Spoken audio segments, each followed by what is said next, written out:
if it were invested for the next 60 years. So we said, well, we're getting a bargain today, right? We're gonna put that money to work now and get more than that for it later, right? Question, Tom. Bruce. Yeah, Tom, thank you. Two things. First of all, you're assuming that you're just going to, the comparison you're using is you're going to park the money and make it work for you. But what we're saying is you haven't analyzed using this money and doing upgrades over time, so the $2 million becomes 1.5, 1 million, $500,000, whatever it is. So that assumption wasn't made. And the second assumption, which is very troubling to me, in the document, they continue to call it a capital lease. A capital lease assumes that we're building equity and we're going to buy the property out. And that's not true. It's not a capital lease, it's an operating lease. Bruce, I'm afraid you're misinformed. Right. A capital lease is only an accounting fiction about how the rent is paid and how it's characterized for tax purposes and accounting purposes. In a capital lease, the rent payments are capitalized. In an operating lease, they're deductible as operating expenses. A capital lease is defined under the Federal Accounting Standards Board, or the Financial Accounting Standards Board, standard number 13. Right. And among the other requirements that you can use to qualify as a capital lease is if more than 75% of the economic life of the lease property is covered in the lease. If we're assuming that the next building that might go in here is going to last for 60 years, just like this, then we're over that 75% threshold from the start. Right? Thank you. My background is I was a computer lessor for 25 years, and I understand FASB 13, and I'm not going to argue with you in this venue, but I would like to discuss it with you because I disagree with some of the comments you made. All right, thank you. I'd just like to say to the audience, my delight, and I hope you feel the same way, at the two people that I have sitting on either side of me who bring this tremendous expertise to our little organization for next to nothing. We are just blessed. I am blessed. I'm probably going to get off this thing in about 6 more months, and I've been on it for 35 years. But in that time period, it has been just a delight. Geniuses such as these two keep coming forward and offering their services for next to nothing. Thank you. You're here.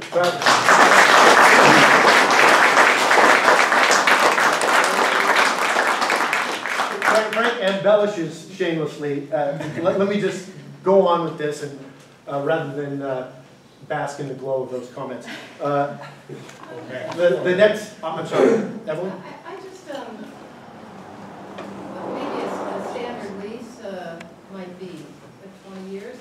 Where did the 60-year,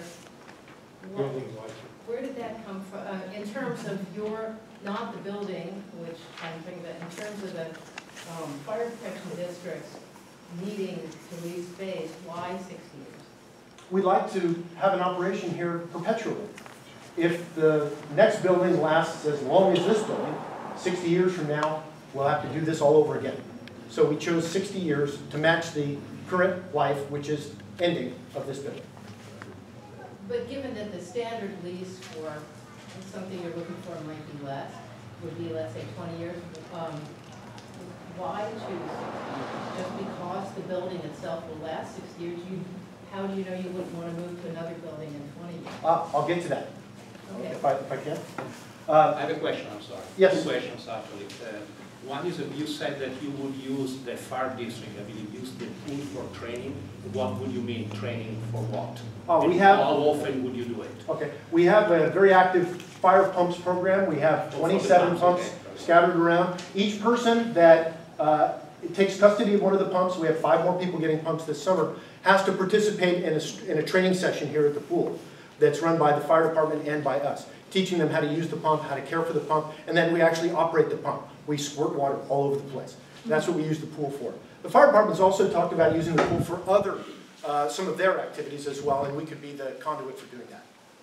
The other question is about reserves. Considering that in about 20-25 years we'll go back to a new radio system, if you are considering to put away reserves, so when the time comes that we need to upgrade a new mirror, whatever radio system is going to be called, we let that money, instead of going back, you know, to have a new parcel tax, assess on us. Right, well, And if we don't have any reserves for the radio system in place now, then checks. all right, none of our reserves are going to pay for the radio system. We're not spending money on the Mira upgrade project. That's tax as citizens will, correct, correct. For the new radio system. So what we don't consider use some of the money of the fire protection use the reserve for the upgrade of the radio system when that will come again. Well, I'm a little.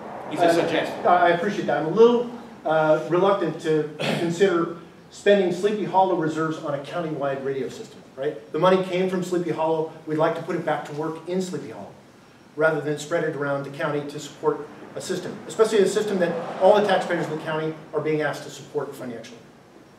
Thank you. Rich, do you have a comment on that? No, you know, again, the good thing about that is, you know, you can make up your mind at the ballot box.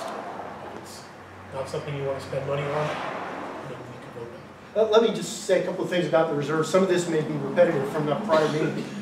Just so you know how we accumulated the reserves. In the late 70s, we were down to our last $50,000, on the verge of insolvency, right? But we got very frugal. We decided to never be put into that position again by San Anselmo, which had a lot of the responsibility for causing us to get into such dire straits. And we began saving money, squirreling it away methodically for a 35-year period so that we could, if we need to, tell San Anselmo to take a hike, we'll start our own fire department. We're not going to knuckle under to you again. And we saved that money for that purpose. When we successfully negotiated that two-step process our way onto the Ross Valley Joint Powers Authority Board, the need for that fire department disappeared. So the reserves became available to us to be redesignated and put to work. They've been accumulated through methodically by my predecessors, by Frank, who think very long-term about these kinds of things. And it turned out to have been a brilliant move. It's enabling us to discuss this project today. Now, we don't expect our reserves to accumulate in the same fashion going forward, in part because the delta, the difference between what we receive in property tax revenue and our costs are shrinking. There was a time a few years ago where we were receiving $90,000, $100,000 a year more than what our costs were. We take some credit for negotiating a very good agreement to hold the cost down, but we don't see that trend continuing in the future. One of the things we've benefited from is the value of homes in Sleepy Hollow has gone up so much in the last 30 years that whenever they're sold and reassessed, we get a bit of a windfall as a result. We don't know that that's going to continue on either. We certainly can't take the chance that it will and make commitments to things like a radio system or something like that in advance. Okay? So let me get to the last just bullet points of the lease analysis. Again, this information is up on the website. So we think that locating here is going to give us tremendous advantages in terms of just our physical presence here, the fact that we'll have our preparedness programs here. Citizens can come in and talk to us and ask questions in a way they currently have difficulty doing because we operate out of our homes. And as I said, you drive by this place every day knowing that the fire district is there, you know, the sentinel there, then it gives you some peace of mind, I hope, that you currently don't have, because we're really a virtual organization. For the last 15 years I've been on the board, we met at Frank and Connie's dining room table. We've only begun meeting here in the clubhouse the last few years. So we've emerged from the shadows, and we're happy to do so, and we'd like to have an office, if we could, so we can clean out our garages of all the files and things that we store, and the fire pumps that have been in my backyard for the last couple of years. Okay, so one question that came up during the comment period is, why this site? Aren't there alternative sites available to you? The answer is no, there are not. First of all, there's no comparable site to this in our fire protection district. Where are you going to find a half-acre to 1 acre lot that's flat, that's level, that can accommodate a building like this, that the neighbors will tolerate, right? And that we can afford. As we've mentioned before, 140 Fawn Drive sold in July 2010 for $1.69 million, I think, $1.65 million. The house has been torn down and a new house was built. So effectively, that property was bought for the land value. If we were to spend $1.6 million on a property like that, we wouldn't have much left over to actually construct the property or to pursue the other projects that we've talked about. Now, all it takes is a casual drive around the district to realize there are no sites like this available here. There just aren't. I wish there were, but they're not. Not only that, but if we were to try to build it, the neighbors would object to the construction noise and the dust and all that, not to mention the activities that would go on there. It would be duplicative of what's already existing here at the clubhouse, right? We have a facility that's, you know, for these types of uses. And as I say, it could exhaust our reserves. So the bottom line, in our opinion, is that this is the best site to try to do this, to co-locate with the Homes Association, coattail, if you will, on their property. And there isn't a realistic alternative that exists in the district or that we can create within the district. Okay, so the next steps. So we've now reached the point where we think we want to do this. We've heard from you. We've had 8 meetings, hundreds of comments, lots of interaction with people. What do we do now? Right? Are we going to jump right into a deal with somebody, the Homes Association or the Charitable Foundation? Of course, the answer is no. That's not the way we roll at the Fire Protection District. What we'd like to do today is we'd like to propose a resolution that authorizes our council to begin the draft of a letter of intent that would propose to the Homes Association some basic terms that we would like to see in whatever arrangements we might make. And if it's acceptable to both parties, and by the way, this typically goes through several draft and revision cycles before it gets to the stage where everybody can sign, then we begin the formal negotiations for the project. And we come up with a tentative agreement, we don't know what the timeline is for this, that we will make available to everybody for public review and comment. So you'll see every step of this process as if you were participating in it yourself. Then we'll have a public meeting, and we'll vote on whether to execute that agreement. You have a chance to comment on that as well. Make your suggestions, tell us we're crazy, tell us we're not being aggressive enough, whatever you'd like. Everybody will have their chance to say. And then if we do reach the agreement with the Homes Association, then of course we're not going to drop a $2 million check on them. It's not going to work that way. Instead, the letter of intent will outline, among other things, the basic terms that we'd like to see, and those will include a variety of conditions that have to be satisfied before we're prepared to proceed. We currently envision, we're going to defer to council on this, an agreement that gives us the rights to use the facility, and then a separate agreement that describes how we will provide some of the funding for the facility. So in the funding agreement, for instance, we wouldn't dole out the money up front. We would pay based upon completed milestones, and we'll get to that in a minute. All right, so why are we using a letter of intent? It's to facilitate the start of the project by identifying the understandings that will form the basis of the final contracts. They are nice because they're brief. They take less time and effort to create. It doesn't cover all the bases, just enough the details to get everybody started. It spells out everybody's expectations early on. Usually they're non-binding, but it does demonstrate your commitment to the deal. They're very cost effective because they surface whatever issues the other side might have before you've invested all the money in drafting up the agreements. You get to know early on where the problems might lie and prepare for that, and maybe negotiate them away before you put pen to paper or fingers to keyboard. The other thing is that, as I said, in the spirit of transparency, a letter of intent will be available for you to see. It gives everybody public notice, and they get a look at the preliminary documentation of what we'd like to do. Right? So you'll be in on this all the way. Now, what are some of the issues that need to be addressed in this sort of an agreement? First of all, the use agreement would be structured along the lines of a commercial lease. We've described the premises, and that would be based on the square footage that's shown in the current plans. Many of you may know that the permit for the plans that have been submitted has been appealed by one of the residents of the district. So we're not sure exactly whether the project will have to change, whether the square footages or configuration might change. But currently we're working off of the most recent version of the plans. We'd like a 60-year term. We'd like to pay $1 a year with no escalations, no pass-through of expenses or taxes or anything like that. So our costs are fixed, no surprises. In exchange for that, we would put up to $2 million into the project. Everybody would have their own obligations. We would have some, and the Homes Association would have some.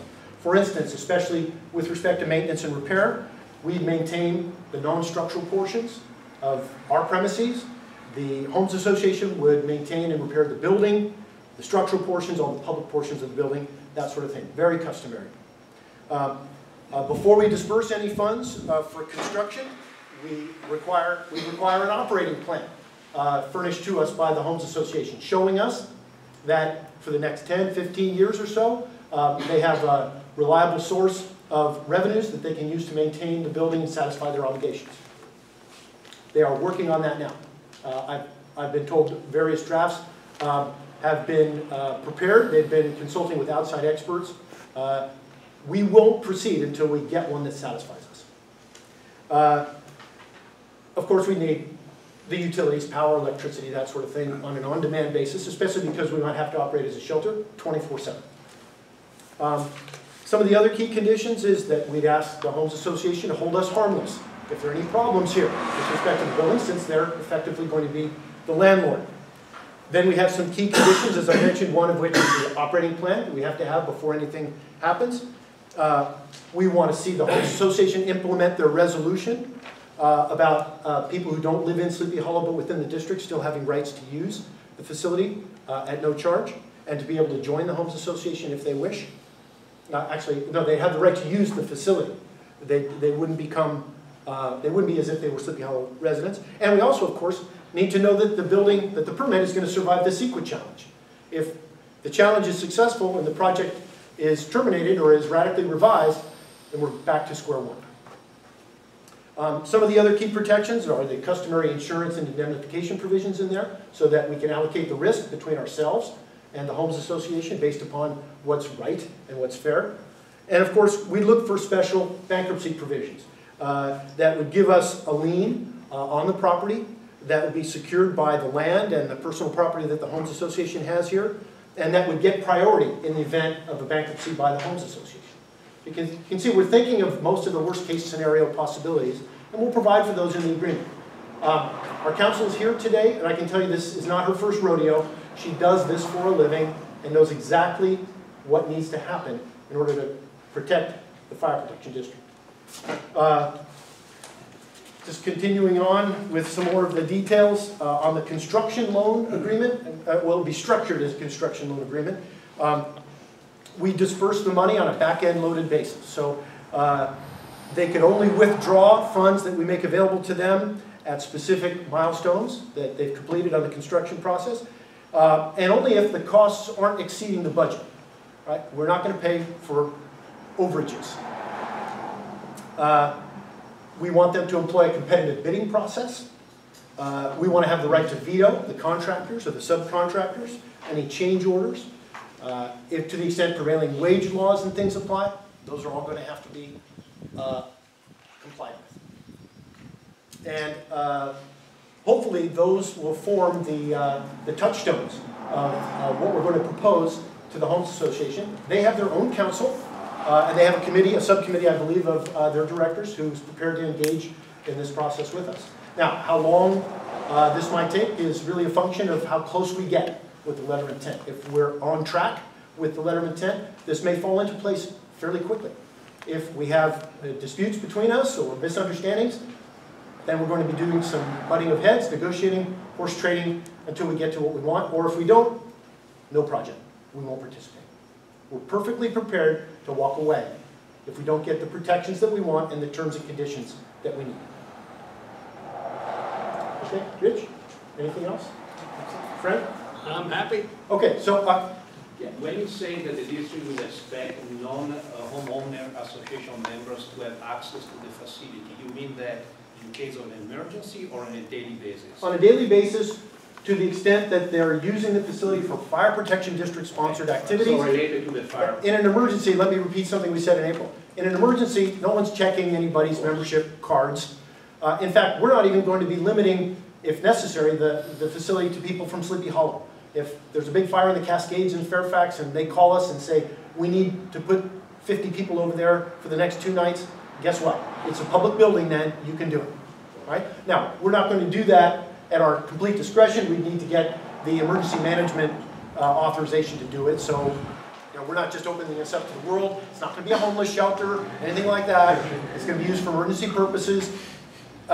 You know, upon the activation of the facility by the emergency services personnel. And I'm sorry, I have another question. Sorry. Go ahead. And probably already addressed this in previous meetings I could not attend. I made my donation to the foundation, not to the homeowner associations. But in your presentation, you talked that you would be dealing with the homeowner associations, so two parties. So the foundation will be represented by the homeowner association for Yes, the funding? yes. So you'll be dealing with one entity on the other side? Yes, I'm glad you mentioned that, right? Okay. We've been referring only to the homeowners association, the homes association, as a convenience because the home association owns the property.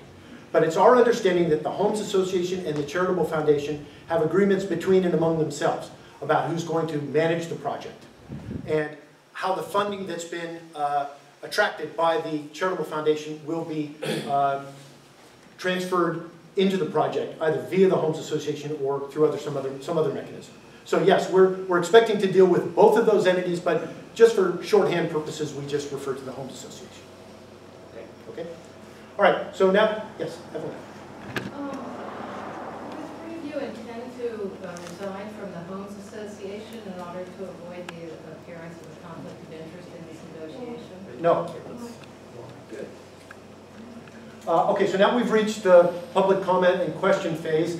Before we get started, just a reminder, 3 minutes each. I'm going to be the timer. I won't strictly enforce it, but if you go off into the weeds, we're going to gently steer you back onto the topic. Everybody gets one go-round before anyone gets a second opportunity. Okay? Connie Berto. Okay. This is a sidebar bit of information about the boundaries of Sleepy Hollow, which go back to a Spanish land grant. And the boundaries of Sleepy Hollow are listed. Membership in the Homes Association is limited to members of this area, which is defined in the bylaws. Not only that, but the Articles of Incorporation filed with the state of California dating back to 1946. And it's very interesting. It has the rods, chains, degrees, minutes, seconds, and so forth. And it says, well, it's about 1,900 acres. So this is, the membership is non-transferable. And the people who live in the no man's land, the neither fish nor fowl, have had the option to deal with LAFCO, Local Agency Formation Commission, and petition San Anselmo to join their town. And their taxes go to the county like ours do, and there's a small amount that is allocated to the Sleepy Hollow Fire Protection District out of everybody's property taxes. So that's what I want to say. And as far as conflict of interest, I think that is way out in left field. You might as well say that the Board of Supervisors cannot vote on matters concerning Marin because they live in Marin. And I think that these gentlemen here are every bit as capable of dealing with the issues as anyone else. Well said, well said. Before we get to that, Chris, let me just say, since this has been raised twice, let me just tell you what we believe, and that is that we believe we don't have a conflict of interest because we're not going to be receiving any unique financial or other benefit that the rest of the people in the district won't be receiving. Right? So we're just another set of residents in the district without any unique benefit to this process. And we're completely transparent about it. You can go look up our Form 700